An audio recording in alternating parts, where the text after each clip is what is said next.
चलिए समझिए, यहाँ पर किस चैप्टर के बारे में बात की जाती है? इलेक्ट्रिसिटी, विद्युत के बारे में। किसके बारे में बात की जाती है? इलेक्ट्रिसिटी, विद्युत के बारे में। चलिए अच्छा देखिए क्या होता है। तो सबसे पहली बात यहाँ पर कौन आते हैं? चालक। क्या आते हैं? चालक। फिर आपसे क्या कहा जाता है? अर्धचालक, चालक, अर्धचालक। चालक है ये, अर्धचालक। फिर आपसे क्या कहा जाता है? कुचालक होता है। कौन होता है? कुचालक होता है। चालक, अर्धचालक, कुचालक। चलो देखें, चालक किसे कहा जाता है? चालक वे पदार्थ होते हैं जिनमें विद्युत धारा आसानी से प्रवाहित हो जाती है। चालक उन पदार्थों को कहा जाता है जिसमें विद्युत धारा आसानी से प्रवाहित हो जाता है। चालक उन पदार्थों को कहा जाता है जिनमें विद्युत धारा आसानी से प्रवाहित हो जाती है। अब आपका कहना है कि किन किन में, तो आपसे क्या कहा जाता है? जितने भी मेटल होते हैं, मतलब जितने भी धातुएं होते हैं, उन सभी में क्या होते हैं? धारा प्रवाहित हो जाती है। चालक को इंग्लिश में क्या कहा जाता है? कंडक्टर कहा जाता है। चालक को इंग्लिश में क्या कहा जाता है? कंडक्टर। चालक वे पदार्थ होते हैं जिनमें धारा आसानी से प्रवाहित हो जाती है, उन्हें चालक कहा जाता है। और जिनमें नहीं प्रवाहित होती है, उन्हें कुचालक कहा जाता है। चालक वे पदार्थ होते हैं जिनमें विद्युत धारा आसानी से प्रवाहित हो जाती है। मेटल मतलब सभी धातुओं में धारा आसानी से प्रवाहित हो जाती है। सभी धातुओं में धारा आसानी से प्रवाहित हो जाती है। जितनी धातुएं होती हैं सभी क्या होते हैं? धारा के चालक होते हैं। आगे आपसे क्या कहा जाता है? धातुओं में मुक्त इलेक्ट्रॉन पाए जाते हैं। धातुओं में क्या मुक्त इलेक्ट्रॉन पाए जाते हैं। फिर आपसे क्या कहा जाता है? जल। जो आपका वाटर होता है, जल, उसमें क्या होता है? धारा प्रवाहित होती है। जो आपका वाटर है, जल है, उसमें धारा प्रवाहित होती है। क्या होता है? धारा प्रवाहित होती है। दूसरी बात आपसे क्या कहा जाता है? Living body. क्या होता है? लिविंग बॉडी कहने का मतलब जितनी जीवित जीव जंतु है सभी में, चाहे वो आदमी हो, सांप हो, गाय हो, भैंस हो, कुछ भी हो, जितनी भी लिविंग बॉडी है उन सभी में क्या होता है? विद्युत धारा प्रवाहित होती है। जितनी भी लिविंग बॉडी होती है उन सभी में क्या होता है? विद्युत धारा प्रवाहित होती है। आपको पता है हरे पेड़ पौधों में, कहने का मतलब हरे बास उनमें सब में क्या होता है? धारा प्रवाहित होती है। क्या होती है? धारा प्रवाहित होती है। आज से क्या कहा जाता है? सभी धातुओं में धारा प्रवाहित होती है। मतलब जितनी धातुएं होती हैं वे सभी क्या होते हैं? सुचालक होते हैं। धातुएं क्या होती है? सुचालक। जो जल होता है, जल में भी विद्युत धारा प्रवाहित होती है। जल में भी विद्युत धारा प्रवाहित होती है, इसलिए जल भी क्या होता है? सुचालक होता है। जितनी लिविंग बॉडी होते हैं उन सभी में धारा प्रवाहित होती है। जितनी लिविंग बॉडी होती है उन सभी में धारा प्रवाहित होती है। अब वहीं पर आपको पता होना चाहिए, कार्बन के अपर रूप हीरा और ग्रेफाइट होते हैं। कार्बन के अपर रूप हीरा और ग्रेफाइट होते हैं। तो कहने का मतलब ग्रेफाइट में भी धारा प्रवाहित होती है। ग्रेफाइट तो हालांकि अधातु है, फिर भी इसमें धारा प्रवाहित होती है। कार्बन के दो अपर रूप होते हैं, हीरा और ग्रेफाइट। सबसे कठोर पदार्थ कौन होता है? हीरा डायमंड होता है। सबसे कठोर पदार्थ कौन है? हीरा डायमंड है। तो अब बात आती है हीरा जगमगाता हुआ क्यों दिखाई देता? पूर्णांतरिक परावर्तन के कारण। हीरा जगमगाता हुआ क्यों दिखाई देता? पूर्णांतरिक परावर्तन। सबसे कठोर पदार्थ पूछा जाए तो आप क्या बताओगे? डायमंड, हीरा बताओगे। सबसे कठोर पदार्थ आप क्या बताओगे? डायमंड, हीरा बताओगे। वहीं पर आ जाए सबसे कठोर धातु कौन है, मतलब सबसे कठोर धातु कौन है, मेटल कौन है, तो आप क्या बताओगे? प्लेटिनम। क्या बताओगे? प्लेटिनम, जिसे सफेद सोना के नाम से जाना जाता है। प्लेटिनम को सफेद सोना के नाम से जाना जाता है। सबसे कठोर धातु होती है, कौन होती है? प्लेटिनम। आपको पता है कि अम्लों में पदार्थ गल जाते हैं, बल्कि आपको पता होना चाहिए कि अम्लराज, जहां पर 3 पार्ट HCl तथा 1 पार्ट HNO3 के मिक्सचर से अम्लराज बनाया जाता है, जिसे एकोरेजिया कहा जाता है। 3 पार्ट HCl तथा 1 पार्ट HNO3 के मिक्सचर से अम्लराज बनाया जाता है, जिसे एकोरेजिया कहा जाता है। चाहे जितना कठोर पदार्थ हो, इसमें अम्लराज में आकर के गल जाता, मतलब अम्लराज में डाल दिया जाएगा तो वो गल जाएगा। 3 पार्ट HCl तथा 1 पार्ट HNO3 के मिक्सचर को अम्लराज, एकोरेजिया कहा जाता है। कार्बन के दो बहुत सारे अपर रूप होते हैं, बल्कि यहाँ पर अभी आपके लिए दो जरूरी है। एक हीरा होता है, एक ग्रेफाइट होता है। तो ग्रेफाइट क्या होती है? अधातु होती है। क्या होती है? अधातु होती है। और इसमें क्या होता है? विद्युत धारा प्रवाहित होती है। सभी को पता होता है पेंसिल के अंदर का जो होता है, जो काला लिखा जाता है, वो किसका बना होता है? ग्रेफाइट का बना होता है। किसका बना होता है? ग्रेफाइट। कहने का मतलब पेंसिल लीजिए आप, पेंसिल के दोनों सिरे छील दीजिए। क्या करें? दोनों सिरे छील दीजिए। एक इधर से इसे तार जोड़ दो, फिर एक ये जब जोड़ दो इसे, यहाँ पर जोड़ दीजिए छीलकर, और यहाँ पर एक तार सीधा ले आओ। तो आगे आप बल्ब जलाइए, कुछ भी करें तो आपका जल जाएगा। कहने का मतलब जो ग्रेफाइट है उसमें क्या है, उससे धारा प्रवाहित होती है। दूसरी बात आपसे क्या कहा जाता है? पानी में करंट सप्लाई होते हैं। क्या होता है? पानी में करंट सप्लाई होते हैं, धारा प्रवाहित होती है। लिविंग बॉडी, आप अगर मान लीजिए हरे बात से कटिया दिया फंसाते हैं तो फिर देखिए क्या मजा आता है। आप यदि हरे बात से कटिया फंसाते हैं तो फिर देखिए क्या मजा आता है। तो आपसे क्या कहा जाता है? जितने लिविंग बॉडी सभी में क्या होता है? धारा प्रवाहित होते हैं। तो कहने का मतलब अब सबसे अच्छा चालक पदार्थ कौन होता है? सिल्वर चांदी होता है। क्या होता है? सबसे अच्छा चालक पदार्थ कौन होता है? सिल्वर चांदी। तो आज से क्या कहा जाता है? सिल्वर चांदी। सिल्वर चांदी में क्या होता है? लगातार धारा प्रवाहित करते करते क्या होता है कि सिल्वर जो होते हैं वो पिघलना चालू कर देती है। अगर सिल्वर के तार यूज किए जाएं, वायर यूज किए जाएं, सिल्वर के तार यूज किए जाएं, चांदी के तार यूज किए जाएं, तो क्या होगा? उसमें लगातार धारा प्रवाहित करते समय, लगातार धारा प्रवाहित करते रहते क्या होगा? वह पिघलना चालू कर देती है, मेल्ट होना चालू कर देती है, पिघलना चालू कर देती है। तो जिससे क्या होगा? परिपथ टूट जाएगा और आगे का सर्किट बन नहीं पाएगा, मतलब धारा सप्लाई नहीं हो पाएगी। दूसरी बात वहीं पर क्या कहा जाता है? दूसरी बात क्या होता है कि कॉस्टली भी होते हैं। तो सिल्वर मतलब कि सिर्फ किताबों में पढ़ने के लिए बची। तो इसके बाद कौन आता है? कॉपर का नंबर आता है। इसके बाद किसका नंबर आता है? कॉपर का नंबर आता है। किसका नंबर आता है? कॉपर का। आगे बात समझ, मतलब विद्युत धारा का सबसे अच्छा चालक कौन होता है? तो सिल्वर होता है। विद्युत धारा का सबसे अच्छा चालक कौन होता है? सिल्वर होता है। विद्युत धारा का सबसे अच्छा, इलेक्ट्रिसिटी का बेस्ट कंडक्टर कौन होता है? सिल्वर होता है। इलेक्ट्रिसिटी का बेस्ट कंडक्टर कौन होता है? सिल्वर। अगर आपसे कहा जाए ऊष्मा का सबसे अच्छा चालक कौन होता है? ऊष्मा का सबसे अच्छा चालक कौन होता है? ऊष्मा के लिए कौन होता है? तो आप क्या बताओगे? Hg पारा होता है। ऊष्मा के लिए सबसे अच्छा कौन? Hg पारा, जिसे मरकरी के नाम से जाना जाता है। Hg पारा जिसे मरकरी के नाम से जाना जाता है। आपको पता है बॉडी का टेम्परेचर थोड़ा सा भी कम ज्यादा होगा। अगर बॉडी का टेम्परेचर थोड़ा सा भी कम ज्यादा होगा तो पारे का लेवल घटेगा और बढ़ेगा। तो इसलिए आपसे क्या कहा जाता है? ऊष्मा का सबसे अच्छा चालक पदार्थ कौन है? पारा है। तो थर्मामीटर से क्या होता है? मानव शरीर का ताप नापा जाता है। थर्मामीटर से क्या होता है? मानव शरीर का ताप मापा जाता है। क्या मापा जाता है? ताप। इसलिए थर्मामीटर में क्या भरा जाता है? पारा। थोड़ा सा भी बॉडी का टेम्परेचर कम या ज्यादा होगा तो थर्मामीटर में क्या भरा जाता है? पारा भरा जाता है। थर्मामीटर में क्या भरा जाता है? पारा। बॉडी का टेम्परेचर थोड़ा सा भी कम और ज्यादा होगा तो क्या होगा कि उसका लेवल बदलेगा, और वहां पर रीडिंग लिखे होते हैं। क्या लिखी होती है? रीडिंग। जिस सूधे पारा रुकेगा उसका लेवल होगा, और उस सूधे की गिनती पढ़ ली जाएगी जो रीडिंग लिखी है, तो आपको तभी बताया जाएगा आपकी बॉडी का टेम्परेचर कितना। थर्मामीटर की खोज किसने की थी? फॉरेनहाइट ने की थी। थर्मामीटर की खोज किसने की? फॉरेनहाइट। इसलिए थर्मामीटर में जो रीडिंग है यूज की जाती है फॉरेनहाइट।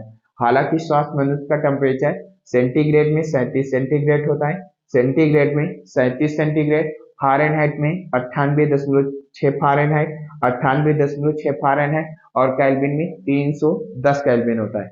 सेंटीग्रेड में 98, सेंटीग्रेड में 37 सेंटीग्रेड, सेंटीग्रेड में 37 सेंटीग्रेड, फारेनहाइट 98.6, केल्विन में 310। तुमका पता होता पारा धातुओं के साथ क्रिया करके क्या बनाती? अमलगम बनाती है। पारा क्या करती? धातुओं के साथ क्रिया करके क्या बना लेते? अमलगम। पारा क्या होती? जहरीली धातु। अगर कहा जाए द्रव धातु का नाम बताइए तो किसका नंबर आएगा? पारा बताओगे। अगर द्रव धातु का नंबर आएगा क्या बताओगे? पारा। अगर कहा जाए द्रव अधातु का नाम बताइए तो ब्रोमीन होगी। द्रव अधातु का नाम बताइए, ब्रोमीन होगी। अब चलिए देखिए कुचालक। कुचालक वे चीजें होते हैं जिनमें धारा प्रवाहित नहीं होते हैं। कुचालक वे चीजें होती हैं जिनमें धारा प्रवाहित नहीं होती है। जैसे अगर आपसे क्या कहा जाता? कागज है, कागज है, सूखी लकड़ी है, कागज है, सूखी लकड़ी है। क्या कहा जाता? कागज है। और आपसे क्या कहा जाता है? सूखी लकड़ी। इनमें क्या होता है? प्लास्टिक हो गया, रबड़ हो गई, इनमें क्या होता है? धारा प्रवाहित नहीं होते। कुचालक वे पदार्थ होते हैं जिनमें आसानी से विद्युत धारा प्रवाहित नहीं होती है। कुचालक वे पदार्थ होते हैं जिनमें आसानी से विद्युत धारा प्रवाहित नहीं होती या बिल्कुल भी नहीं प्रवाहित होती। वो सभी क्या कहलाते हैं? कुचालक, इंसुलेटर कहलाते हैं। क्या कहलाते हैं? कुचालक, इंसुलेटर। आपने देखा होगा जब तार खींचे जाते हैं, जब तार खींचे जाते हैं तो सबसे अच्छा इंसुलेटर कौन माना जाता है? कांच का। सबसे अच्छा इंसुलेटर जब आपके तार आर खींचे जाते हैं तो उस समय इंसुलेटर लगाए जाते हैं खंभों में, ट्रांसफार्मर पर होते हैं। तो सबसे अच्छा इंसुलेटर कौन होता है? कांच का होता है। सबसे अच्छा इंसुलेटर कौन होता है? कांच का। बल्कि जो ज्यादातर प्रयोग होते हैं वो किसके प्रयोग होते हैं? चीनी मिट्टी वाले प्रयोग होते हैं। कौन से इंसुलेटर का प्रयोग किया जाता है? चीनी मिट्टी का प्रयोग किया जाता है। तो आपसे क्या कहा जाता है? कागज, सूखी लकड़ी, कागज, सूखी लकड़ी, प्लास्टिक, रबर आदि में क्या होता है? विद्युत धारा प्रवाहित नहीं होती। आप देखते होंगे कि प्लास के ऊपर क्या होता है? प्लास्टिक का कवर चढ़ा दिया जाता है, जिसमें से जो इलेक्ट्रिकल मैन होगा, मतलब कि इलेक्ट्रीशियन वाला होगा, वो आसानी से तार जोड़े ओढ़ेगा और उसे करंट नहीं मारेगी। आपसे क्या कहा जाता है? कागज, प्लास्टिक, सूखी लकड़ी, इनमें क्या होता है? विद्युत धारा प्रवाहित नहीं होती है। इनमें क्या होता है? विद्युत धारा प्रवाहित नहीं होती है। अब बात आती है अर्धचालक। अर्धचालक में क्या होता है? जनरली तो धारा नहीं प्रवाहित होती, बल्कि जब इसमें कुछ अपद्रव्य मिला दिए जाते हैं। अर्धचालक पदार्थ वे होते हैं जिनमें जनरली तो धारा नहीं प्रवाहित होते हैं, जनरली तो धारा नहीं प्रवाहित होते, जब उसमें अलग से कुछ अपद्रव्य मिला दिए जाते हैं तो धारा प्रवाहित होती है। अर्धचालक में होता है जनरली क्या होता है? धारा तो नहीं प्रवाहित होती है। अर्धचालक में क्या होता है? जनरली तो धारा नहीं प्रवाहित होती, जब उसमें कुछ अपद्रव्य मिला दिए जाते हैं तभी धारा प्रवाहित होती है। अर्धचालक की एग्जाम्पल कौन होते हैं? कार्बन, सिलिकॉन, जर्मेनियम होता है। कार्बन, सिलिकॉन, जर्मेनियम होता है। अर्धचालक को इंग्लिश में क्या कहा जाता है? सेमीकंडक्टर। Carbon, silicon, germanium. अब बात आती है कंप्यूटर की जितनी चिपें होती है वो किसकी बनी होती है? सिलिकॉन की बनी होती है। कंप्यूटर्स की जितनी भी चिपें होती वो किसकी बनी होती है? सिलिकॉन की। कंप्यूटर्स की जितनी चिपें होती वो किसकी बनी होती? सिलिकॉन की। कंप्यूटर्स की जितनी चिपें होती वो किसकी बनी होती? सिलिकॉन की बनी होती है। कंप्यूटर्स की जितनी चिपें होती वो किसकी बनी होती? सिलिकॉन की बनी होती है। किसकी बनी होती है? सिलिकॉन की बनी होती है। सिलिकॉन वैली के नाम से किसे जाना जाता है? बेंगलुरु को जाना जाता है। सिलिकॉन वैली के नाम से किसे जाना जाता है? बेंगलुरु को जाना जाता है। सिलिकॉन वैली के नाम से किसे जाना जाता है? बेंगलुरु। कंप्यूटर की जितनी चिपें होती वो किसकी बनी होती हैं? किसकी बनी होती हैं? सिलिकॉन की बनी होती है। कंप्यूटर की जितनी चिपें होती हैं वो सब किसकी बनी होती हैं? सिलिकॉन की बनी होती हैं। चलिए आगे देखिए। आपको पता है विद्युत धारा, इलेक्ट्रिकल करंट, सभी को पता होता है इलेक्ट्रॉन के चलने की विपरीत दिशा धारा की दिशा होती है। इलेक्ट्रॉन के चलने की विपरीत दिशा धारा की दिशा होती है। इलेक्ट्रॉन के चलने की विपरीत दिशा धारा की दिशा होती है। मान लीजिए बिंदु ए ये है और ये बिंदु बी है। ये बिंदु ए है और ये बिंदु बी है। तो कहने का मतलब यदि इलेक्ट्रॉन बिंदु ए से बिंदु बी की ओर जा रहे हैं, इलेक्ट्रॉन किधर जा रहे हैं? बिंदु ए से बिंदु बी की ओर, तो यहाँ पर जो धारा की दिशा होगी, मतलब धारा की दिशा होगी वो किधर होगी? बी से ए की ओर। यदि इलेक्ट्रॉन ए से बी की ओर जा रहे हैं, क्या हो रहे हैं? इलेक्ट्रॉन किधर जा रहे हैं? ए से बी की ओर जा रहे हैं। जो इलेक्ट्रॉन जा रहे हैं वो किधर जा रहे हैं? ए से बी की ओर जा रहे हैं। तो धारा जो जाएगी बी से ए की ओर। आपको पता होना चाहिए, आपको दो प्रकार की धाराएं बताई जाती हैं। एक एसी होती है, दूसरी आपसे क्या कहा जाता है? डीसी होती है। एक एसी होती है, दूसरी क्या होती है? डीसी। एसी का फुल फॉर्म क्या होता है? Alternating current. एसी का फुल फॉर्म क्या होता है? Alternating current. एसी का अल्टरनेटिंग करंट और डीसी का डायरेक्ट करंट होता है। अल्टरनेटिंग करंट का हिंदी में क्या होता है? प्रत्यावर्ती धारा होता है। क्या होता है? प्रत्यावर्ती धारा। और डीसी क्या होता है? डायरेक्ट करंट होती है। एसी क्या होता है? अल्टरनेटिंग करंट होती है। एसी क्या होती है? अल्टरनेटिंग करंट, प्रत्यावर्ती धारा। और डीसी क्या होती है? Direct current. क्या होते हैं? Direct current. एसी का ग्राफ इस प्रकार से बनाया जाता है, इस प्रकार से ग्राफ होता है। बल्कि वहीं पर डीसी का ग्राफ इस प्रकार से। अगर डीसी में धारा एक बार कम हो गई, डीसी में धारा एक बार कम हो गई तो वो फिर तेज नहीं होगी तब तक जब तक बैटरी को चार्ज ना किया जाए, जब तक बैटरी को चार्ज ना। सभी को पता होता है ताकत किसके पास ज्यादा होती है, एसी के पास या डीसी के पास? तो डीसी के पास ताकत होती है। तेज कौन चलती है, डीसी चलती है। तेज कौन चलती है, डीसी चलती है।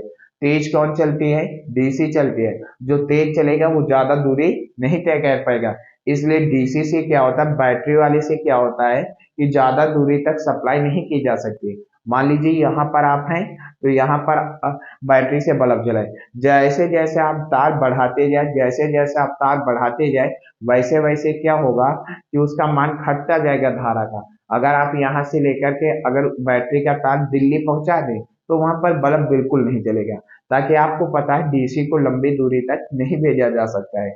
आगे, डीसी के आवृत्ति कितनी होती है, तो जीरो होती है। उसकी फ्रीक्वेंसी कितनी होती है, जीरो होती है। डीसी की आवृत्ति कितनी होती है, जीरो होती है फ्रीक्वेंसी। और अल्टरनेटिंग करंट एसी की कितनी होती है, 50 प्लस माइनस 5 होती है। 50 प्लस माइनस 5, 50 प्लस माइनस 5 का मतलब क्या होता है कि 50 में 5 घटी हुई है और 5 जुड़ी है, मतलब 45 से 55 के रेंज में होते हैं। कितने होते हैं, 45 से 55 के रेंज। एसी क्या, एसी की आवृत्ति क्या होती है, 50 प्लस माइनस 5 होती है।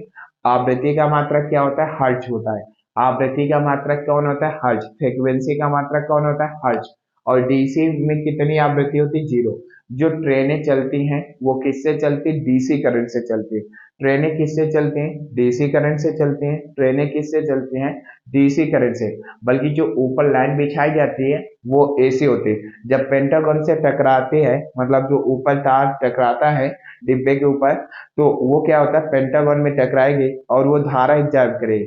धारा एग्जर्व करने के पश्चात जब आगे नीचे ट्रेनें चलती हैं, इंजन पर आएगी, तो उस समय कौन बनाए, कन्वर्ट की जाएगी, एसी को डीसी में कन्वर्ट किया जाता है। किस में, एसी को डीसी में। और ट्रेनिंग कितने वोल्टेज पर कॉन्सेप्ट बनाया जाता है, 110 वोल्टेज पर।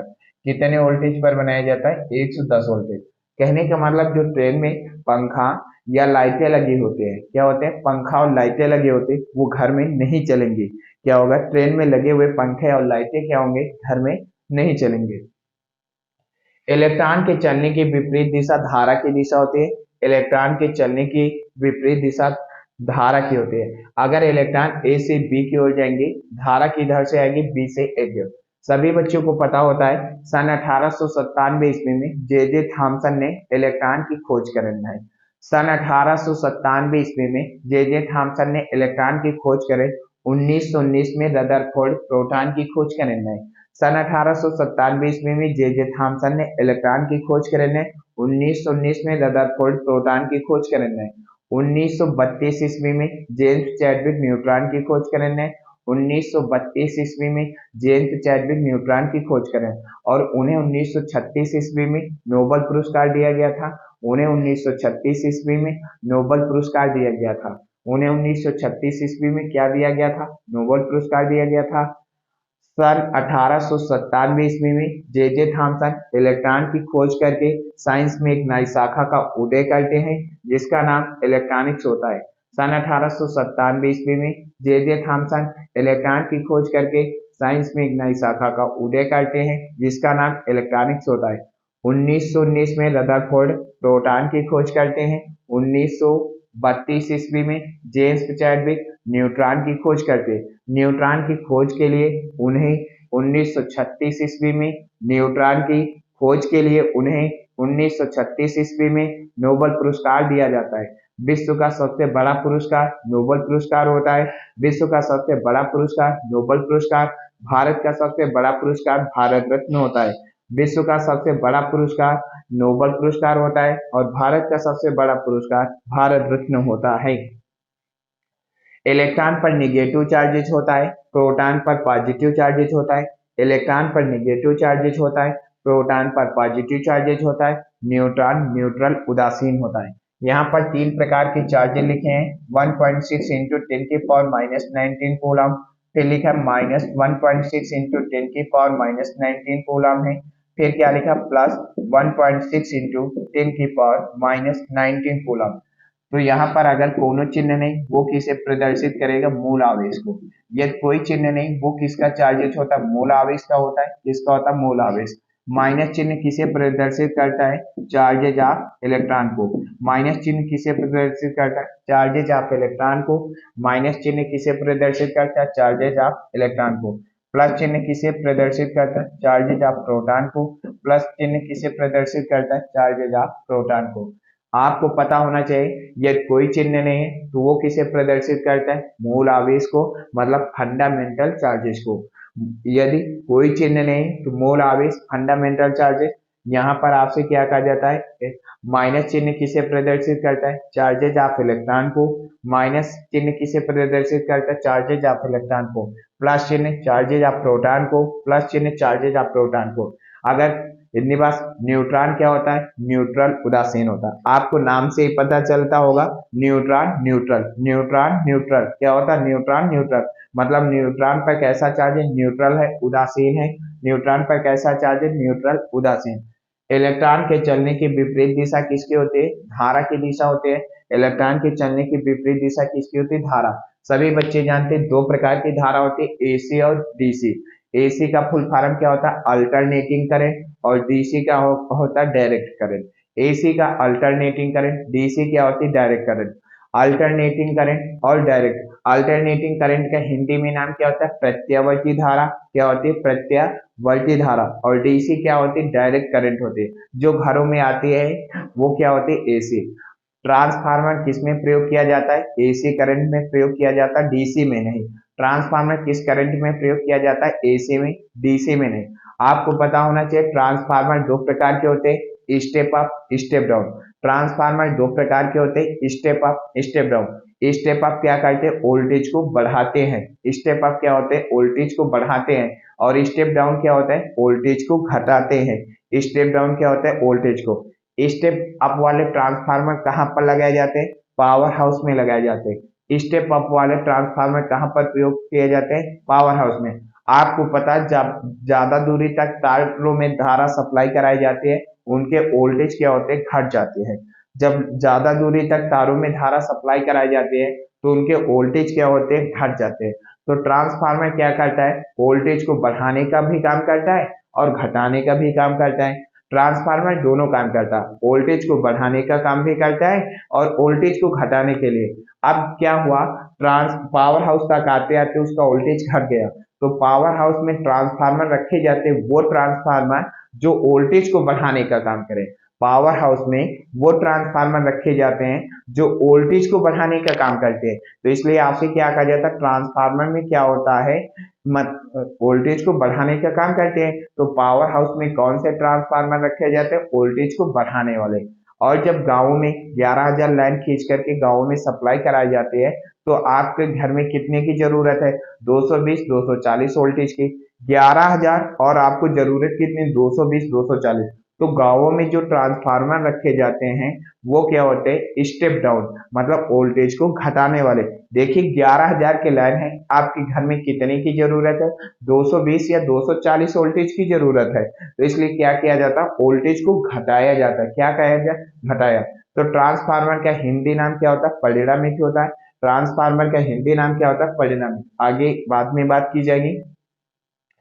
इतनी बात समझ में आ गई। तो अब यहाँ पर आपसे इलेक्ट्रॉन के चलने की विपरीत दिशा किसकी होती है? धारा की दिशा होती है। इलेक्ट्रॉन की चलने की विपरीत दिशा धारा की दिशा होती है। इलेक्ट्रॉन ए से बी की ओर चलेंगे, धारा बी से ए की ओर चलती है। चलिए अच्छा आप देखिए, तो अब यहाँ पर धारा, सभी को पता है धारा मूल राशियों में आती है। किसमें आती है? मूल राशियों में। धारा किसमें आती है? मूल राशियां। आपने 7 मूल राशियां पढ़ी। कितनी पढ़ी? 7। लंबाई, द्रव्यमान, ताप, समय। लंबाई, द्रव्यमान, ताप, समय, पदार्थ की मात्रा, जोत, तीव्रता, विद्युत धारा। लंबाई, द्रव्यमान, ताप, समय। लंबाई, द्रव्यमान, ताप, समय, पदार्थ की मात्रा, जोत, तीव्रता, विद्युत धारा। अब बात आती है विद्युत धारा कैसी राशि? अदिश की सदिश राशि। तो आपको क्या बताया जाता है? अदिश राशि। लंबाई का मात्रक क्या होता है? मीटर होता है। लंबाई का मात्रक क्या होता है? मीटर। चाहे ऐसे नापो, चाहे ऐसे नापो, चाहे चौड़ाई ऊंचाई तार नापो, सब है। लंबाई का मात्रक क्या होगा? मीटर। द्रव्यमान का क्या होता है? किलोग्राम। लंबाई का मात्रक क्या होता है? मीटर होता है। द्रव्यमान का मात्रक क्या होता है? किलोग्राम होता है। द्रव्यमान का मात्रक किलोग्राम। समय का सेकंड, समय का सेकंड। ताप का केल्विन, ताप का केल्विन, ताप का केल्विन, विद्युत धारा का एम्पियर, विद्युत धारा का एम्पियर, ज्योत तीव्रता कैंडिला, ज्योत तीव्रता कैंडिला, पदार्थ की मात्रा मोल, पदार्थ की मात्रा मोल, मूल राशियां कितनी होती है? 7 होती है। मूल राशियां कितनी होती है? 7। लंबाई, द्रव्यमान, ताप, समय, लंबाई, द्रव्यमान, ताप, समय, पदार्थ की मात्रा, ज्योत तीव्रता, विद्युत धारा आदि। आ गई बात समझ? तो वहीं पर विद्युत धारा कैसी होती है? मूल राशि। और कैसी है? अदिश राशि। एक हर एग्जाम में क्वेश्चन आता है अदिश और सदिश साधना, तो कैसी होती है? अदिश राशि होती है। कैसी होती है? अदिश राशि। चलिए अच्छा आगे देखिए, आपने फॉर्म पढ़ा है, क्या पढ़ा है? क्यू बराबर में आपसे क्या कहा जाता है? I T. आवेश दो प्रकार के होते हैं, पॉजिटिव और निगेटिव। आवेश कितने प्रकार के होते हैं? 2 प्रकार के होते हैं। आवेश कितने प्रकार के? 2 प्रकार के। समान आवेश में कौन सा बल लगता है? प्रतिकर्षण बल लगता है, रिपेल फोर्स लगता है। समान आवेश में कौन सा बल लगता है? प्रतिकर्षण बल, रिपेल फोर्स लगता है। वहीं पर असमान आवेश मतलब अनलाइक चार्जेस में क्या होता है? आकर्षण बल, अट्रैक्शन फोर्स होता है। समान आवेश में कौन सा बल लगता है? प्रतिकर्षण बल लगता है। समान आवेश में कौन सा बल लगता है? प्रतिकर्षण बल। और विपरीत आवेश में कौन सा बल लगता है? आकर्षण, अट्रैक्शन फोर्स। तो Q बराबर में आपका आई टी, आवेश का मात्रक क्या होता है? कूलम। तो यहाँ पर Q बराबर आई टी, तो आप आई टी बराबर में क्या लिखोगे? Q। तो इसलिए I बराबर में आपका क्या लिखा जाएगा? Q upon T. I बराबर Q अपान टी। आपको पता है T बराबर 1 मान लो, फिजिक्स में 1 को क्या पढ़ा जाता है? 1 अंक। तो I बराबर क्या आ जाएगा? Q। तो कहने का मतलब जब किसी चालक में एकांक समय में जितना आवेश प्रवाहित हो, एकांक समय में जितना आवेश प्रवाहित होता है वो उसकी विद्युत धारा कहलाएगी। आपने देखा होगा 5 ampere, 8 ampere, 10 ampere, 16 ampere, 20 ampere.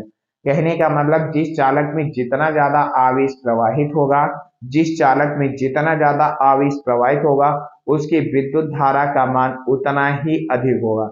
और जितना कम आवेश प्रवाहित होगा वहां पर धारा का मान उतना ही कम होगा। आपको आई, तो चलिए अच्छा देखिए, आई का मात्रक क्या होता है? इसका विद्युत धारा का मात्रक क्या होता है? एम्पियर होता है। विद्युत धारा का मात्रक कौन होता है? एम्पियर होता है। अगर आप हिंट निकाल दो, जिसे आपने अभी अभी सीखा, आई बराबर क्यू अपान टी होता है, तो आवेश का मात्रक क्या होता है? कूलाम होता है। आवेश का मात्रक क्या होता है? कूलाम होता है। और टी का मात्रक आशी क्या कहा जाता है? समय। समय का मात्रक क्या होता है? सेकेंड होता है। समय का मात्रक सेकेंड। क्यू बराबर आई टी। तो यहाँ पर कूलाम की जगह पर अच्छा क्या लिखा जा सकता है? एम्पियर इंटू सेकेंड लिखा जा सकता कि नहीं लिखा जा सकता? कूलाम की जगह पर एम्पियर इंटू सेकेंड। तो जहाँ एक आवेश का मात्रक कूलाम होता है तथा दूसरा मात्रक एम्पियर इंटू सेकेंड भी होता है। आवेश का एक मात्रक कूलाम भी होता है, दूसरा एम्पियर इंटू सेकेंड भी। कूलाम की जगह पर एम्पियर इंटू सेकेंड नोट किया जा सकता। अपान में आपसे क्या कहा जाता? सेकेंड। तो सेकेंड सेकेंड धड़म, तो आई बराबर क्या आ गया? एम्पियर। कहने का मतलब विद्युत धारा का मात्रक क्या होता है? एम्पियर होता है। क्या होता है? एम्पियर। और विद्युत धारा की विमा क्या होती है? कैपिटल है। विद्युत धारा की विमा क्या होती है? कैपिटल है। विद्युत धारा कैसी राशि है? अदिश राशि है। विद्युत धारा कैसी राशि है? अदिश राशि है। विद्युत धारा कैसी राशि है? अदिश राशि। चलिए आगे देखिए, अब बात आती है वैद्युत क्षेत्र। आवेश के चारों ओर का वह क्षेत्र जहां पर आकर्षण अथवा प्रतिकर्षण बल का अनुभव किया जाता है। आवेश के चारों ओर का वह क्षेत्र जहां पर आकर्षण अथवा प्रतिकर्षण बल का अनुभव किया जाता है उसे वैद्युत क्षेत्र कहा जाता है। चलो देखो, क्या कहा जाता है? यदि किसी परीक्षण आवेश को क्या करना है? यदि किसी परीक्षण आवेश को अनंत से वैद्युत क्षेत्र के भीतर लाना है। यदि किसी परीक्षण आवेश को अनंत से यदि किसी परीक्षण आवेश को अनंत से वैद्युत क्षेत्र के भीतर लाने में किया गया कार्य W, यदि किसी परीक्षण आवेश को अनंत से वैद्युत क्षेत्र के भीतर लाने में किया गया कार्य W तथा परीक्षण आवेश के मान की निष्पत्ति के अनुपात को, यदि किसी परीक्षण आवेश को अनंत से वैद्युत क्षेत्र के भीतर लाने में किया गया कार्य W तथा परीक्षण आवेश के मान के निष्पत्ति के अनुपात को, उस बिंदु का वैद्युत विभव कहा जाता है। यदि किसी परीक्षण आवेश को अनंत से वैद्युत क्षेत्र के भीतर लाने में किया गया कार्य W तथा परीक्षण आवेश के मान के निष्पत्ति के अनुपात को, परीक्षण आवेश के मान के निष्पत्ति के अनुपात को वैद्युत विभव, उस बिंदु पर वैद्युत विभव कहा जाता है। W का मात्रक क्या होता है, जूल होगा, कार्य का मात्रक जूल होगा, Q आवेश, तो इसका मात्रक क्या होता है, कूलम। तो जूल प्रति कूलम से एक दूसरा आएगा, वोल्ट होता है, क्या होता है, वोल्ट होता है, क्या होता है, वोल्ट। जूल की विमा आपसे क्या कहा जाता है, ml2t-2 होती है, जूल की विमा ml2t-, कूलम की विमा 80 होती है, आवेश कूलम की विमा 80। जब इसे कैलकुलेट किया जाएगा तो ml2, आपको पता है अंश की पावर हर में या हर की पावर अंश में जाए, पावर के चिन्ह बदल जाते हैं, अंश की पावर हर में या हर के पावर अंश में जाते पावर के चिन्ह बदल जाते हैं। ये प्लस है ऊपर जाएगा माइनस, माइनस माइनस जुड़ जाते चिन्ह माइनस का लगता है, तो t-1 फिर t-1 आएगा। आगे बात समझ में, चलिए अब आगे आपसे क्या कहा जाता है, ओम का नियम। क्या कहा जाता है, ओम का नियम, ओम का नियम, ओम्स लॉ। तो ओम का नियम क्या होता है, चलिए देखिए, यदि किसी चालक की भौतिक अवस्था में कोई परिवर्तन न किया जाए, यदि किसी चालक की भौतिक अवस्था में कोई परिवर्तन न किया जाए, आरोपित वोल्टेज संगत धारा के अनुक्रमानुपाती होता है। ओम का नियम क्या होता है, यदि किसी चालक की भौतिक अवस्था में कोई परिवर्तन न किया जाए, यदि किसी चालक की भौतिक अवस्था में कोई परिवर्तन न किया जाए, आरोपित वोल्टेज संगत धारा के अनुक्रमानुपाती होता है। यदि किसी चालक की भौतिक अवस्था में कोई परिवर्तन न किया जाए, या किसी चालक की भौतिक अवस्था में कोई परिवर्तन न किया जाए, आरोपित वोल्टेज संगत धारा के अनुक्रमानुपाती होता है। अब चलिए देखिए, फिजिक्स का नियम होता है, जैसे ही प्रोपोर्शनल हटेगा वैसे कांस्टेंट कुछ ना कुछ आएगा, और यहाँ पर आर। आपको पता है वोल्टेज का मान बढ़ेगा तो धारा का मान बढ़ेगा, वोल्टेज का मान घटेगा तो धारा का मान घटता है, वोल्टेज का मान बढ़ेगा तो धारा का मान बढ़ता है, वोल्टेज का मान बढ़ेगा तो धारा का मान बढ़ेगा, अगर वोल्टेज का मान घटता है तो धारा का मान घटता है, वोल्टेज का मान बढ़ेगा तो धारा का मान बढ़ेगा, वोल्टेज का मान घटेगा तो घटेगा। वे इक्वल में क्या हो जाएगा, आई आर, तो इसलिए आई आर इक्वल में आपका क्या बनेगा, वी बनेगा, तो इसलिए आर इक्वल में आपसे क्या कहा जाता है, वी अपान आई आ जाएगा। कौन आ जाएगा, वी अपान आई। अब मात्रक निकालो, वी का मात्रक आपसे क्या कहा जाता है, वोल्ट होता है, वी का मात्रक वोल्ट, आई विद्युत धारा का मात्रक क्या होता है, एम्पियर होता है, आई विद्युत धारा का मात्रक क्या होता है, एम्पियर होता है, वोल्ट पर एम्पियर। और इसका दूसरा क्या होता है, ओम होता है, क्या होता है, प्रतिरोध का मात्रक क्या होता है, ओम। बीमा निकाल लो, तो विभवांतर की बीमा अभी अभी आपने निकाले हैं, क्या है, ml2t-3 a-1 होते, ml2t-3 a-1, और अपान में आपका ए आ जाएगा विद्युत धारा की। जब इसे कैलकुलेट किया जाएगा तो क्या बनेगा, ml2t-3 a-2 होगा, ml2t-3 a-। अब देखिए, आपको पता है अगर I का मान बढ़ेगा तो R का मान घटेगा, I का मान बढ़ेगा तो R का मान घटेगा, अगर R का मान बढ़ेगा तो I का मान घटेगा। आपने देखा होगा कि कहा जाता ओम का नियम किस पर लागू होता है, चालक, अर्धचालक, कुचालक, इनमें से कोई नहीं। तो आपको क्या बताना होगा, चालक, ताकि आप परिभाषा में पहले से थे।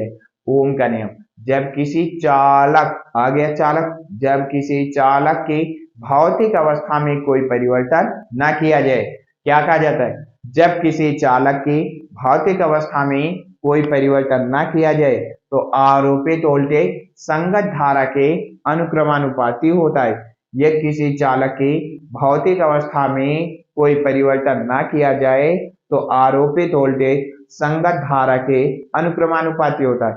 यदि किसी चालक की भौतिक अवस्था में कोई परिवर्तन न किया जाए, आरोपित वोल्टेज संगत धारा के अनुक्रमानुपाती होता है। चलिए देखिए, भौतिक अवस्थाएं मतलब उसके लंबाई चौड़ाई, तार आर के हैं, लंबाई न बदली जाए, चौड़ाई न बदला जाए, मतलब क्षेत्रफल में परिवर्तन न किया जाए, ताप दाब में परिवर्तन न किया जाए। चलिए देखिए, आपसे कहा जाता है जो तार जितना मोटा होगा उसमें, जो तार जितना मोटा होगा उसका प्रतिरोध उतना ही कम होता है, जो तार जितना मोटा होगा उसका प्रतिरोध उतना ही कम होता है। इसलिए मोटे तारों में क्या होता है, ज्यादा विद्युत धारा प्रवाहित की जाती है। जैसे आप मान लीजिए पतले तार हैं, डोरे ओरे हैं, आप डोरी से बल्ब तो जला लोगे, पंखा चला लोगे, बल्कि अगर वहीं पर डोरी से एसी चलाना हो तो एसी में ज्यादा वोल्टेज की जरूरत पड़ेगी, ज्यादा धारा की जरूरत पड़ेगी। तो उस समय क्या होगा, तो वो डोरी खत्म हो जाएगी, मतलब फ्यूज हो जाएगी, उसका काम खत्म हो जाएगा। तो आपसे क्या कहा जाता है कि क्या कहा जाता है, जो तार जितना ज्यादा मोटा होगा उसमें उतनी ही ज्यादा विद्युत धारा प्रवाहित होगी। जो तार जितना मोटा होगा, कहने का मतलब जो तार जितना ज्यादा मोटा होगा उसका प्रतिरोध उतना ही कम होगा।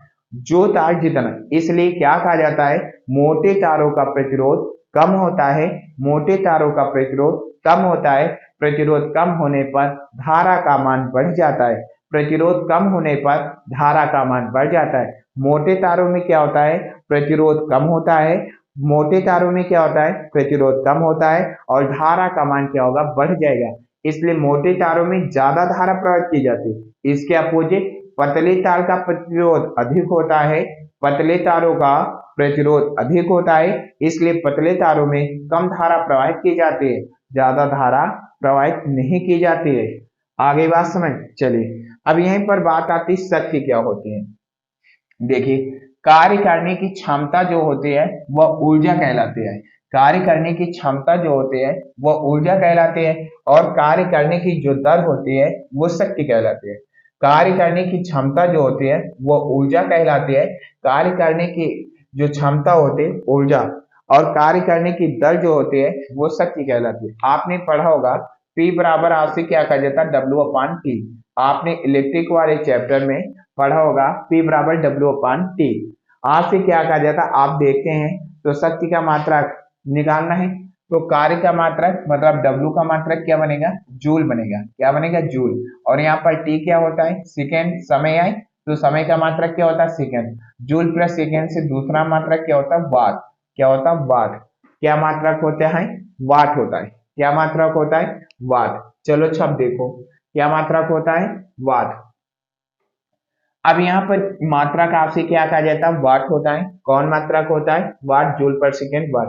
बीमा निकालू तो जूल की बीमा क्या आ जाएगी, ml/2 ml/2 और यहाँ पर समय की क्या आ जाएगी, टी। जब इसे कैलकुलेट किया जाएगा तो आपका क्या बनेगा, ml/2 आपको पता है, आपसे क्या बताया जाता है, हर उसमें अलग मतलब सच हो गया। तो 10 वाट, 15 वाट, 20 वाट, 30 वाट, 40 वाट, इतनी बात समझ में आ गई। चलिए, अब सबसे इंपॉर्टेंट बात है कि जो यूज होता है, जैसे आपसे क्या है, मिली। मिली को हटाने के लिए कितने से गुणा किया जाएगा, मल्टीप्लाई 10⁻³ मिली को हटाने के लिए 10⁻³ वहीं पर आपसे क्या कहा जाता है, माइक्रो। माइक्रो को हटाने के लिए 10⁻6 से गुणा किया जाएगा। मिली को हटाने के लिए 10⁻³ मिली को हटाने के लिए 10⁻³ और माइक्रो को हटाने के लिए 10⁻6। माइक्रो के बाद किसका नंबर आता है, नैनो। नैनो को हटाना है तो 10⁻9 से गुणा किया जाएगा। नैनो को हटाना है तो 10⁻9। वहीं पर आपसे क्या कहा जाता है, पिको। किसका नंबर आता है, पिको को। पिको को बदलने के लिए 10⁻12। कौन आएगा, 10⁻12। फिर आपसे क्या कहा जाता है, फर्मी। क्या होता है, फर्मी। तो आपका क्या बनेगा, 10⁻15। क्या बनेगा, 10⁻15। वहीं पर एमेगेस्टाम को बदलने के लिए क्या होगा, 10⁻10 होगा, 10⁻−10। वहीं पर आपसे क्या कहा जाता है, किलो। लिखा होता है 5 किलोवाट, 4 किलोवाट, 10 किलोवाट। किलो शब्द को हटाने के लिए 10⁻3 से गुणा। 1000 का मतलब क्या होता है, 10⁻3। 1000 का मतलब क्या होता है, 10⁻3।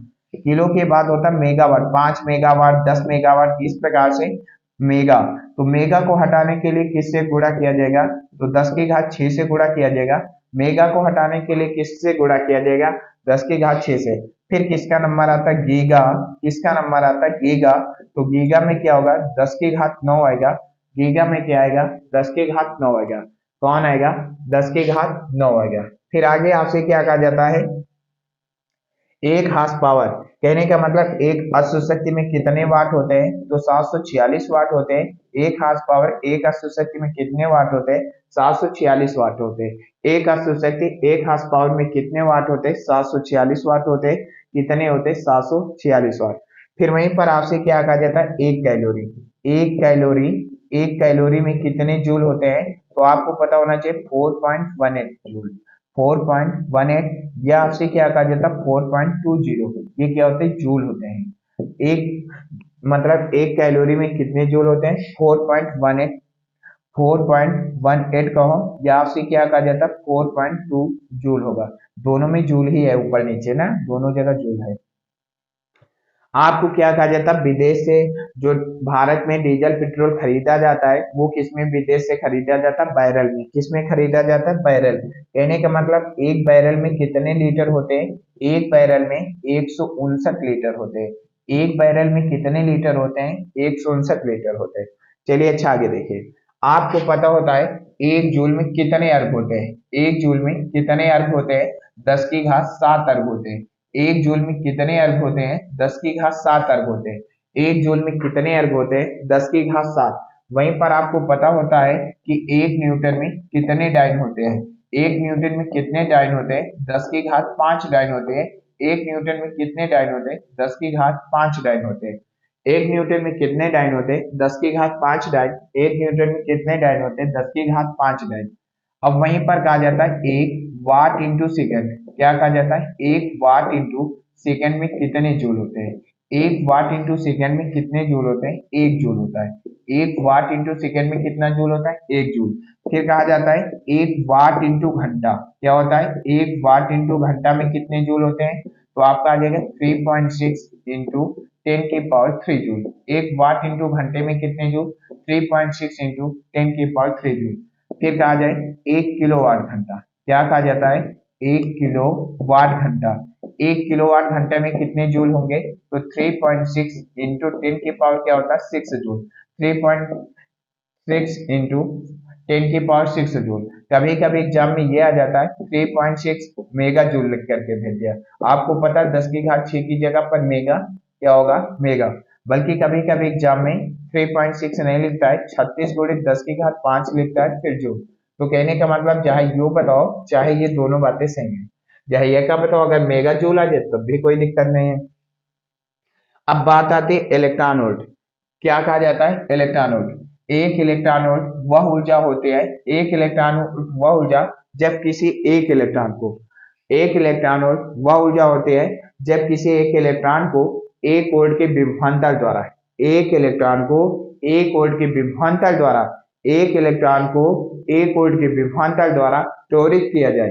एक इलेक्ट्रॉन को एक वोल्ट के विभवांतर द्वारा त्वरित किया जाए। एक इलेक्ट्रॉन को एक वोल्ट के विभवांतर द्वारा त्वरित किया जाए। एक इलेक्ट्रॉन को एक वोल्ट के विभवांतर द्वारा त्वरित किया जाए और उस दौरान पर वो जितना ज्यादा ऊर्जा ग्रहण करे, उस दौरान पर वह जितनी ऊर्जा ग्रहण करती है वो एक इलेक्ट्रॉन वोल्ट। एक इलेक्ट्रॉन वोल्ट वह गतिज ऊर्जा है, एक इलेक्ट्रॉन वोल्ट वह गतिज ऊर्जा है, एक इलेक्ट्रॉन वोल्ट वह गतिज ऊर्जा है जो एक इलेक्ट्रॉन एक वोल्ट के विभवांतर से, एक इलेक्ट्रॉन को एक वोल्ट के विभवांतर से त्वरित करने पर जितनी ज्यादा ग्रहण करती वो एक इलेक्ट्रॉन वोल्ट कहलाती। क्या कहलाती, एक इलेक्ट्रॉन वोल्ट। तो एक इलेक्ट्रॉन वोल्ट कितनी जूल के बराबर होता है, तो 1.6 इंटू 10⁻⁻19 जूल होता है। एक इलेक्ट्रॉन वोल्ट कितने जूल के बराबर होता है 1.6 इंटू 10⁻⁻19 जूल। इलेक्ट्रॉन वोल्ट को जूल बनाना है तो 1.6 इंटू 10⁻⁻19 से मल्टीप्लाई गुणा कर दिया जाएगा। इलेक्ट्रॉन वोल्ट को जूल बनाना है तो 1.6 इंटू 10⁻⁻19 से मल्टीप्लाई कर दिया जाएगा। 1.6 इंटू 10⁻⁻19 से मल्टीप्लाई कर दिया जाएगा।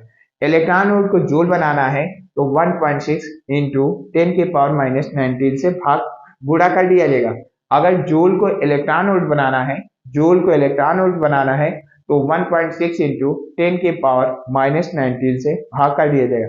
आपको क्या सीखना है, इलेक्ट्रॉन वोल्ट से जूल बनाना है तो इससे गुणा कर दिया जाएगा। इलेक्ट्रॉन वोल्ट को जूल बनाना है इससे गुणा कर दिया गया। जूल से इलेक्ट्रॉन वोल्ट बनाना है तो इसका भाग कर दिया जाएगा। इलेक्ट्रॉन वोल्ट से जूल बनाना है तो गुणा कर दोगे।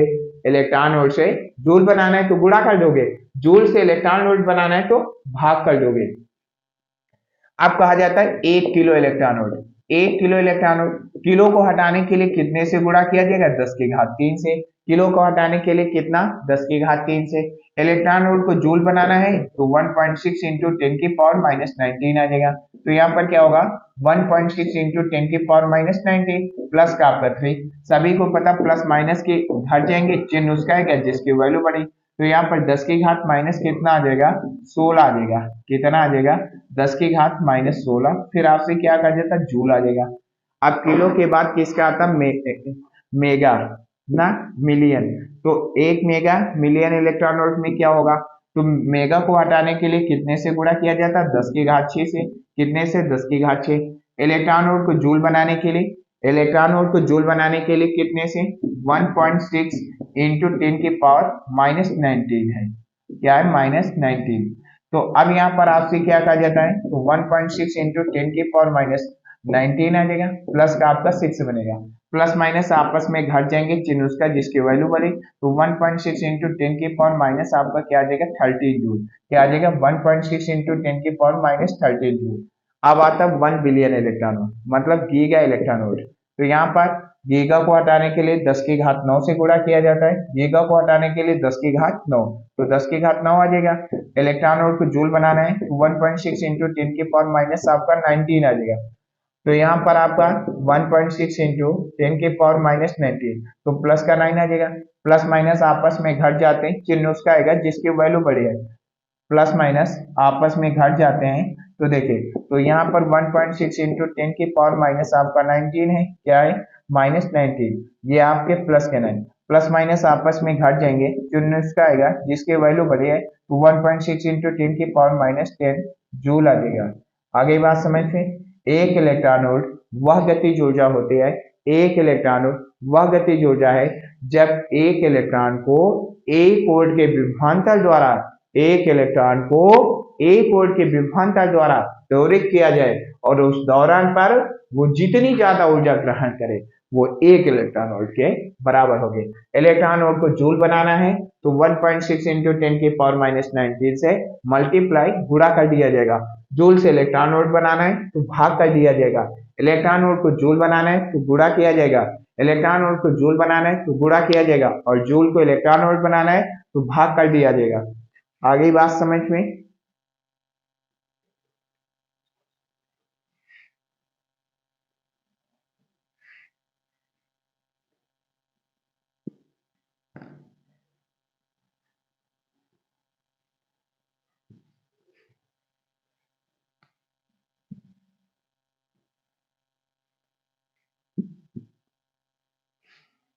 तो चलो अच्छा आगे देखो। अब आपसे क्या कहा जाता है, प्रतिरोधों का संयोजन किस क्रम में। एक आपसे क्या कहा जाता है, श्रेणी क्रम होता है। कौन होता है, श्रेणी क्रम। दूसरा आपसे क्या कहा जाता है, समांतर क्रम। प्रतिरोधों का संयोजन दो प्रकार से होता है, श्रेणी क्रम और आपसे क्या कहा जाता है, समांतर क्रम। कौन क्रम, श्रेणी क्रम और समांतर क्रम। मतलब इस प्रकार से आप फिगर एक बना लीजिए छोटा सा। यहाँ पर बैटरी, बैटरी का जो छोटा सिरा होगा वो माइनस होगा, बड़ा सिरा, बड़ा वाला जो होगा वो सदैव प्लस होगा। क्या होगा, प्लस। अब यहाँ पर आपसे क्या कहा जाता है, कुंजी लगा दी जाएगी। क्या लगा दी जाएगी, कुंजी। कुंजी का मतलब बटन लगा दी जाती है जहां से आप ऑन ऑफ करते हैं, कुंजी लगा दिया जाएगा। अब यहाँ पर मान लीजिए आपसे क्या कहा जाता है, पहला है तो पहले में कितना प्रतिरोध है, R1 है। दूसरे में कितना है, R2 है। तीसरे में कितना, R3। आपको पता होना चाहिए पहले वाले में कितना विभवांतर है, V1 है। और दूसरे वाले में कितना V2 है। तीसरे वाले में क्या होता है, V3। सभी बच्चों को पता होता है श्रेणी क्रम में जुड़े सभी चालकों में धारा का मान समान होता है। श्रेणी क्रम में जुड़े सभी चालकों में धारा का मान समान होता है। श्रेणी क्रम में जुड़े सभी चालकों में क्या होता है, धारा का मान समान होता है। श्रेणी क्रम में जुड़े सभी चालकों में क्या होता है, धारा का मान समान होता है। श्रेणी क्रम में जुड़े सभी चालकों में क्या होता है, धारा का मान समान होता है। क्या होता है, समान। तो पहले में R1 प्रतिरोध, दूसरे में R2, तीसरे में R3। पहले के सिरों में R1, दूसरे में R2, तीसरे में R3। पहले में विभवांतर V1, पहले में विभवांतर V1, दूसरे में V2, तीसरे में V3। आपने ओम्स लॉ के अकॉर्डिंग फॉर्म पढ़ा होगा V इक्वल आई आर। आपने ओम्स लॉ के अकॉर्डिंग फॉर्म पढ़ा होगा V इक्वल आई आर। तो अब यहाँ पर V1 बराबर क्या आ जाएगा, IR1, ताकि श्रेणी क्रम में जुड़े सभी चालकों में धारा समान होते हैं। श्रेणी क्रम में जुड़े सभी चालकों में क्या होती है, धारा समान होते हैं। वहीं पर आपसे क्या कहा जाता, V2 इक्वल में आपसे क्या कहा जाता, IR2 आ जाएगा। V2 इक्वल में IR2 और V3 इक्वल में आपसे क्या कहा जाता, IR3 बनेगा। क्या बनेगा, IR3। आपको पता है, इसलिए V इक्वल में आपका V1 प्लस V2 प्लस आपसे क्या कहा जाता, V3। जो विभवांतर है वो कैसी राशि है, अदिश राशि है। कैसी राशि है, अदिश राशि। अदिश राशियों को बीजगणित के नियमानुसार जोड़ा अथवा घटाया जा सकता है। अदिश राशियों को बीजगणित के नियमानुसार जोड़ा अथवा घटाया जाता है। तो v का मान क्या रखो, IR रखो, ये वाला। तो v के स्थान पर कौन आ जाएगा, IR। V1 के स्थान पर क्या है, IR1। V2 के स्थान पर क्या है, IR2 और V3 के स्थान पर क्या है, IR3। अब यहाँ पर IR, तो I कॉमन ले लो सब अंते। जब I कॉमन ले लिया जाएगा, R1 बचेगा और यहाँ पर क्या बचेगा, R2 और यहाँ पर क्या बचेगा, R3। I से आपके I धड़ाम हो जाएगी, तो इसलिए R इक्वल में आपसे क्या कहा जाता है, R1 प्लस आपसे क्या कहा जाता, R2 प्लस आपसे क्या कहा जाता, R3। ऐसा है श्रेणी क्रम, तो ऐसा लगा लीजिए। श्रेज है तो श्रेणी क्रम ऐसा आ जाएगा। श्रेणी क्रम में जुड़े चालकों की तुल्य धारिता का फॉर्म क्या बनेगा, RS equal R1 plus R2 plus R3। और ज्यादा है तो इसी प्रकार से आगे आप जोड़ते जाएंगे। अब बात किसकी आती है, समांतर क्रम। किसकी बात आती है, समांतर क्रम की बात आती है। किस क्रम की बात की जाती है, समांतर क्रम।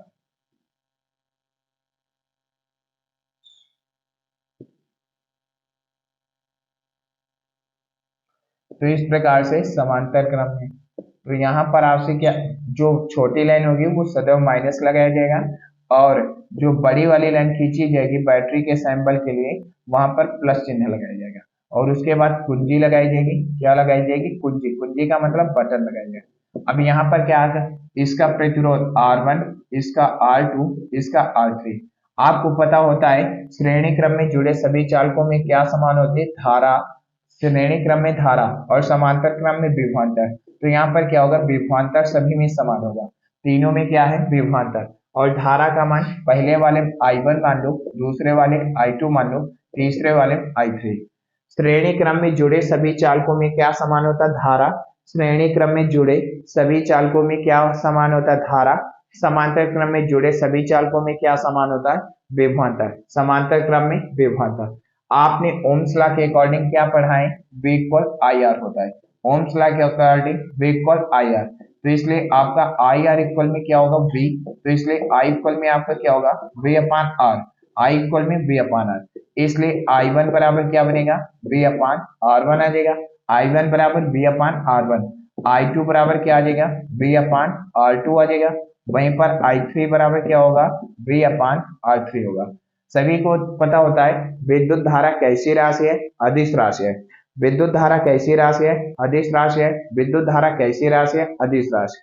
विद्युत धारा कैसी राशि है, अदिश राशि है। इसलिए विद्युत धारा अदिश राशि होने के कारण बीजगणित के नियमानुसार जोड़ी अथवा घटाई जा सकती है।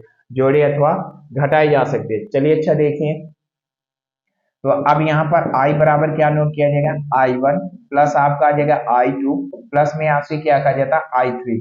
I का मान रखो, तो ये देखिए I का मान रखो, तो I के स्थान पर क्या आ जाएगा, V अपान R। I1 के स्थान पर ये वाला V अपान R1 आ जाएगा। कौन आ जाएगा, V।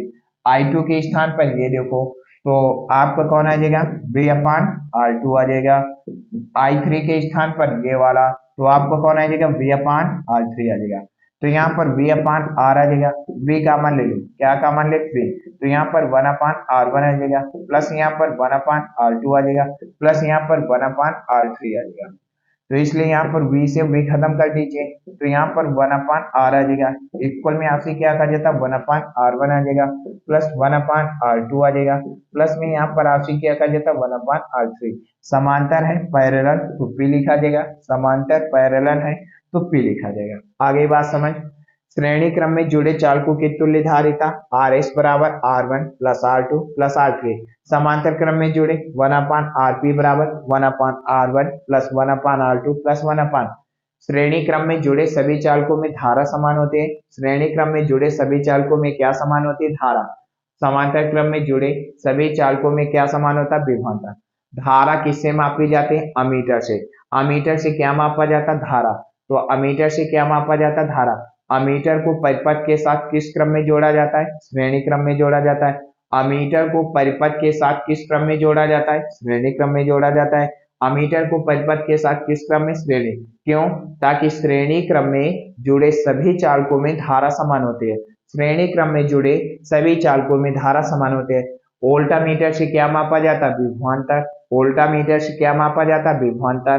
तो आप सभी को पता है वोल्टामीटर से क्या मापा जाता है? विभवांतर। वोल्टामीटर को परिपथ के साथ किस क्रम में जोड़ते हैं? समांतर क्रम में। क्यों जोड़ते हैं? ताकि समांतर क्रम में जुड़े सभी चालकों में विभवांतर समान होता है। समांतर क्रम में जुड़े सभी चालकों में विभवांतर समान होता है। श्रेणी क्रम में जुड़े सभी चालकों में धारा समान होती है। श्रेणी क्रम में जुड़े सभी चालकों में धारा समान होते हैं और समांतर क्रम में जुड़े सभी चालकों में विभवांतर समान होता है। श्रेणी क्रम में जुड़े सभी चालकों में धारा समान होती है। समांतर क्रम में जुड़े सभी चालकों में विभवांतर। धारा को किससे मापा जाता है? अमीटर से मापा जाता है। धारा को किससे मापा जाता है? अमीटर से। तो इसलिए अमीटर को परिपथ के साथ किस क्रम में जोड़ा जाता है? श्रेणी क्रम में। अमीटर को परिपथ के साथ किस क्रम में जोड़ा जाता है? श्रेणी क्रम में। वहीं पर बात आती है वोल्टामीटर को परिपथ के साथ किस क्रम में जोड़ते हैं? समांतर क्रम में जोड़ते हैं। वोल्टामीटर को परिपथ के साथ किस क्रम में जोड़ते हैं? समांतर क्रम में जोड़ते हैं। सभी को पता होता है घर में जितने सर्किट होते हैं, फ्रिज है, कूलर है, वॉशिंग मशीन है, बल्ब है, पंखा, सारे सर्किट किस में जोड़े जाते हैं? समांतर क्रम में जोड़े जाते हैं। घर के सारे सर्किट किस में जोड़े जाते हैं? समांतर क्रम में जोड़े जाते हैं। किस में जोड़े जाते हैं? समांतर क्रम में जोड़े जाते हैं। किस क्रम में जोड़े जाते हैं? समांतर क्रम में जोड़े जाते हैं। किस क्रम में जोड़े जाते हैं? समांतर क्रम में। घर में जितने सर्किट हैं वो सभी किस क्रम में जोड़े जाते हैं? समांतर क्रम में जोड़े जाते हैं। किस क्रम में जोड़े जाते हैं? समांतर क्रम में। और घर में जो फ्यूज लगाए जाते हैं वो किस क्रम में जोड़े जाते हैं? श्रेणी क्रम में। फ्यूज का गलनांक कम रखा जाता है। फ्यूज का गलनांक कम रखा जाता है। और किस क्रम में जोड़े जाते हैं? श्रेणी क्रम में। सभी सर्किट किसमें? Fridge, cooler, washing machine, bulb, induction सभी किसमें जोड़े जाते हैं? समांतर क्रम में। इसमें जोड़े जाते हैं समांतर। घर में जो फ्यूज लगाए जाते हैं वो किस क्रम में जोड़े जाते हैं? श्रेणी क्रम में जोड़े जाते हैं। किस क्रम में जोड़े जाते हैं? श्रेणी क्रम में जोड़े जाते हैं। चलिए अब यहाँ पर हम आपको फॉर्म बता रहे हैं जिससे 100% एग्जाम में क्वेश्चन आते ही है। तो चलिए अच्छा देखिए, आपने फॉर्म पढ़ा होगा, जितनी लाइनें लिखी जाएंगी सब फॉर्म ही होगा। क्यू बराबर में आशी क्या कहा जाता है? आई टी होता है। तथा दूसरा फॉर्म क्यू बराबर आशी क्या कहा जाता है? N E. एक क्यू बराबर आई टी, दूसरा क्यू बराबर एन ई, दोनों को मिला दिया जाता है तो आई टी बराबर क्या हो जाता है? N E. आई टी बराबर क्या फॉर्म बन जाता है? एन ई।